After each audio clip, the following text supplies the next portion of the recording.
have you ever found yourself feeling so guilty that you're finding yourself saying things like, if only I had done that, then this would have happened, or that would have happened, or why didn't I do that?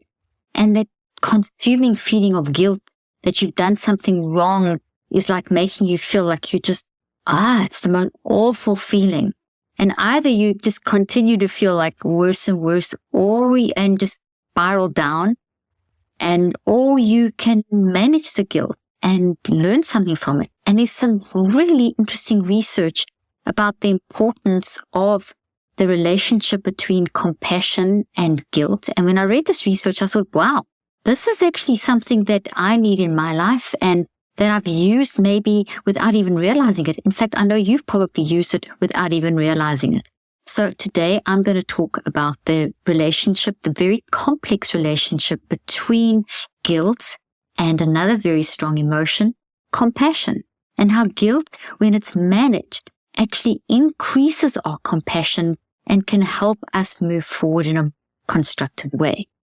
So just recently something happened in my life that I felt so much guilt because I thought, if only I did that whole thing, if only I had done this, then this would have happened. If only I'd done that, that would have happened. And I went down honest days and hours of terrible guilt. So instead of like healing from this situation, I actually was feeling myself spiraling. And that was an extreme situation, but I've had it in other things too, like maybe sometimes snapping at my husband or getting irritated with someone or saying something bad and feeling that guilt. And when I didn't manage it, it just seemed to get worse. But when I did manage it, it seemed to make me more empathic. So that's why I wanted to just do some research around this. And, this is a question people have asked me as well about, like, how do you deal with guilt? It's such a horrible emotion. We just hate feeling it. So let's talk about what guilt is and how it can lead to compassion. So basically, there are reasons to view guilt as a damaging emotion because it's very often part of a lot of very challenging mental health emotions and mental health situations. So when people are battling with mental health, guilt can be a very, very big part of it, especially because that guilt can spiral into shame very, very fast when it's not managed. And guilt that spirals into shame shatters identity. And we know for a fact that guilt, shame, and a shattered identity will exacerbate mental health problems and even lead to things like suicidal ideation, extreme depression, extreme anxiety, and it can incapacitate people. So it's really important to understand what to do with guilt and how to manage it. And those are the extreme situations. Other situations, it can feel so ugly that people, and horrible that people suppress it, and anything that's suppressed is not going to be good in the long term because suppressed emotions are alive and living and dynamic, and like those closets that are filled with things that when guests come over and you just quickly shove everything in the closet and it gets so full that eventually when all the guests are there, it suddenly bursts open and everything comes pouring out at the most inconvenient times. Guilt is one of those emotions. It's big, it's full, it's messy, it clutters, and it can really burst out of the closet and out of the cupboard or whatever and really create a lot of chaos. So basically it doesn't feel good, and it's generally when we feel like we've done something wrong, whether it's morally or socially, and has done harm to others. And it's frustrating because you don't know if you can reverse that. You want to go in and reverse that. And it's hard to go in and reverse that. Sometimes maybe we can go and say sorry and fix things or whatever, but a lot of the times we can't. And it really does lead to a lot of if only I did this, I should have done this, I could have done this. And I mean, I've done this, I'm sure you have, maybe you haven't, but it's something that I also would work with my patients on this. You could spend hours going down those rabbit holes. So destructive. Interesting. When research has shown that when someone feels personal guilt in relation to some sort of a trauma that's happened, so maybe abuse, very often people will feel guilt in relation to trauma, even though trauma is something that's happened to you, not something that you did, it's something that's happened to you. So you kind of think, well, why should you feel guilty? But there very, very often is, especially in young children or in situations where there's been a very narcissistic type relationship or something, that you can feel it's a distorted guilt. You can be made to feel because of the abusive relationship that you're in. Or it could be maybe the loss of a loved one.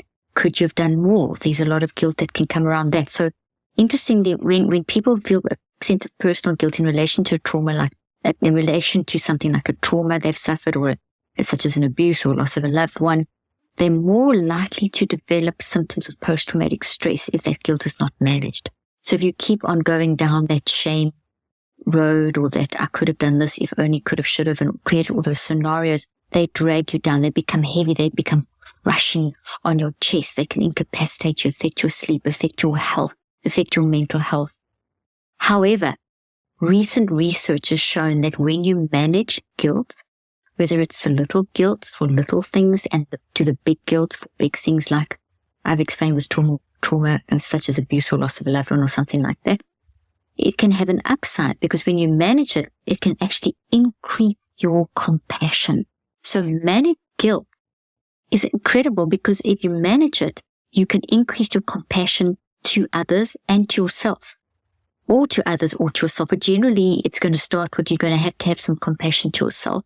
And it may be, let's say it's the loss of a loved one, and you are going, if only, or something's happened to a loved one, and you're going, if only you did this, if only you said that, if only, and you get very hard on yourself. But if you manage it, you'll start reconceptualizing and saying, okay, well, I didn't manage to do that. I did try that. I tried this. I tried that. That didn't work, but I did try this. Remember this conversation. It'll start helping you to see things in different lights, to remember what you maybe did do, and not just focus on what you didn't do. Maybe recall conversations you maybe had with a person that you were trying to help, or something like that. And maybe remember little notes that you maybe left, so it helps to open your mind and see a bigger picture, as opposed to keeping you stuck and locked inside and blocking your ability to move forward. So basically, that guilt managed can increase compassion to yourself, and then also increase compassion to others, because you then start seeing, hey, we've got flaws. We all need a bit of grace. We all make these mistakes. We all, that maybe that's where they were, and that's why they did what they did. So compassion increases. Okay. So guilt and compassion are actually, what the research is showing, are very complex, very closely linked emotions. And when they kind of balance each other out, almost like on a seesaw, guilt and compassion. And if we can keep that balance, it becomes, they can help each other. But if one of them's too much, well, compassion, you can never have too much compassion unless it's unmanaged in a way that you drain yourself and you don't recharge. And I've done a whole podcast, and you're live, on compassion fatigue. So yes, compassion can also, when not managed, can fatigue you and distort your perception, make you think you're running out when you're not. But guilt and guilt unmanaged can then lead to these very self-destructive emotions that can destroy you and break down your mental and physical health. So they're closely related. They're complex. It's complex. So they may appear contradictory. They actually have a very healthy coexisting relationship and influence each other in various ways. So just a couple of research findings. So research shows that people, when they feel guilt, when it's managed, they actually will make pro-social, unselfish choices to avoid feeling it. So it's almost like the guilt will make us better people, will make us step into our true wired for love nature, so that, you look at that guilt and that guilt think, hey, if I do this, this is not good for other people. So you become pro-social, more unselfish in your choices. So guilt prompts us to step into a wired for love nature. There's a very interesting study that was published in PubMed that found that even though that unmanaged guilt, we know that there's a lot of research showing that unmanaged guilt is linked to psychological dysfunction. As I mentioned, can lead to that shame spiral, loss of identity, keep you stuck, keep you broken, make you just, literally can eat you up inside.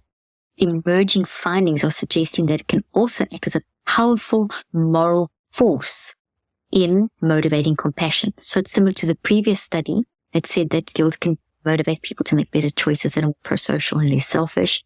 And it actually is the study showing that it's a complex moral force. So managed guilt is a complex moral force that motivates compassion. I love this. I love knowing this because it's a great reconceptualization. And as you know, the neurocycle is all about reconceptualizing. You can't change what's happened, but you can change how things move going forward. So you have guilt.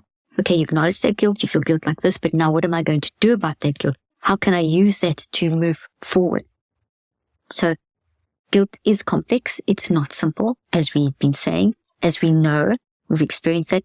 And it's interesting because what other research has shown, and I've kind of mentioned this already, but I just want to stress is that other research has shown that guilt can very, very often will come when there's adverse life experiences. So like when there's been some major disaster, like a flood or a fire, something happening to someone, or these life experiences that are adverse life experiences come with guilt, because that guilt is, could I have done something to change it? Could I have prevented this in any way? If I'd done this, if I'd got there earlier, if I'd done this, all these things. So basically it's very often it's very linked to adverse. So the research shows that guilt is very, very linked to adverse life experiences.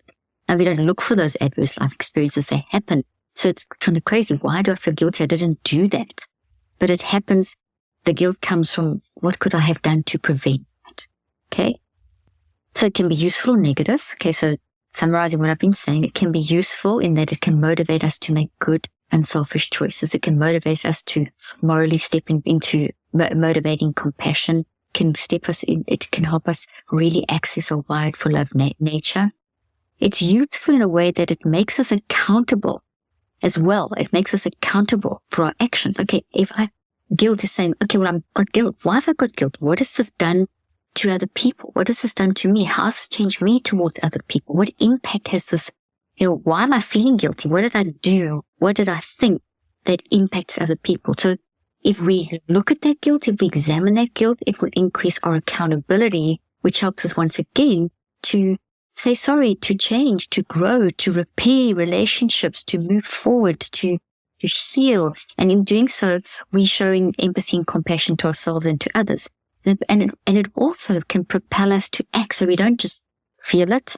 We don't just say I'm accountable, but we do something about it. So guilt is a very strong driving force of moving forward, a progressive force. And that progressive force, when we manage it, is progressive in the right direction. If we don't manage it, it's a force that moves, but it's regressive as opposed to progressive. And the regressive version is when you get into that, as I've already mentioned, the regressive force nature of guilt will get you into that toxic spiral and toxic shame spiral. But if it's positive, you're going to go towards compassion and towards empathy and towards accountability and towards making a change and towards saying the sorry and doing something, okay? Making better decisions that are going to impact other people.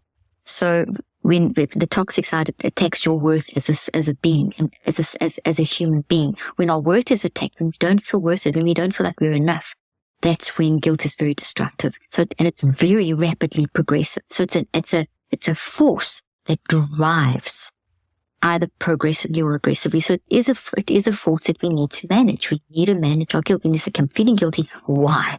Gather awareness. Do all the force signals. Reflect on, why am I feeling this guilt? Write down, do the mind storm, write down the metacog, put all the thoughts down, recheck it. Okay, I'm feeling guilt because of this. What can I do? Is it regressive? Is it progressive? Is it pushing me towards empathy and compassion toward myself, toward others? What is the impact? Do I need to say sorry? What do I need to do? What better choices can I make? And then that into action. Step 5. Okay. So talking about then the compassion that it motivates, which takes you into the progressive version of the action side of guilt.